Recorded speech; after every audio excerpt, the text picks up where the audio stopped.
Salam Indonesia. Anda menyaksikan berita terkini bersama saya Pradana Diputra. Pemirsa, vaksinasi menyasar umur 12-17 tahun telah berjalan lancar di Buleleng. Sebanyak 53.847 siswa telah divaksin dosis pertama atau 97,49%. Kendati cakupan vaksin tahap pertama tinggi, namun masih ada siswa yang belum divaksin karena tidak lolos tahap screening.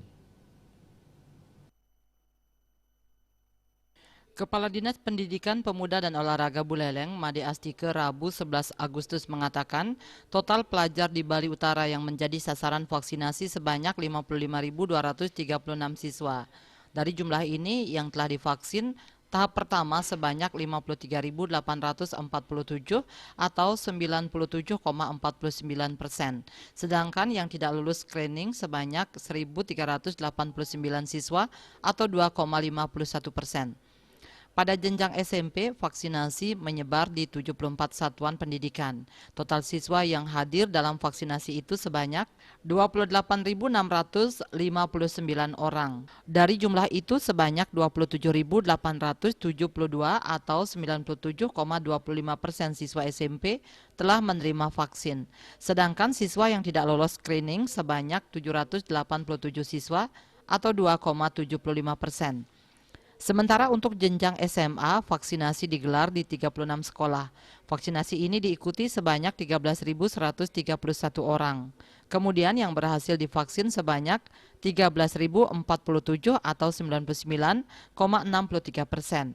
Sementara yang tidak lolos screening sebanyak 84 orang atau 0,64%. Sedangkan vaksinasi jenjang SMK dipusatkan di 27 sekolah. Total siswa SMK yang hadir pada saat vaksinasi sebanyak 13.446 orang. Yang sudah divaksin sebanyak 12.928 atau 96,15%. Sedangkan yang tidak lolos screening 518 siswa atau 3,85%. Jadi vaksinasi tahap pertama sudah tuntas dengan cakupan vaksin di atas 90%. Siswa yang belum tervaksin tahap pertama lebih banyak karena saat screening mengalami gangguan kesehatan seperti batuk yang diikuti pilek. Ada juga siswa menunjukkan tekanan darah tinggi. Vaksinasi baru bisa dilakukan setelah siswa bersangkutan dinyatakan lolos screening. Saat ini vaksinasi tahap kedua untuk kalangan pelajar sedang berlangsung. Mudiarte, Bali Post melaporkan. Pemirsa, untuk mencegah penyebaran COVID-19, ingat pesan Ibu selalu terapkan 3M. Wajib memakai masker, wajib mencuci tangan, dan wajib menjaga jarak, serta wajib menghindari kerumunan. Dengan penerapan perilaku 3M, Indonesia segera terbebas virus corona menuju Indonesia maju. Update terus informasi Anda dengan subscribe dan like YouTube channel Bali TV @newsbalitv. Tetaplah bersama Bali TV. Salam Indonesia.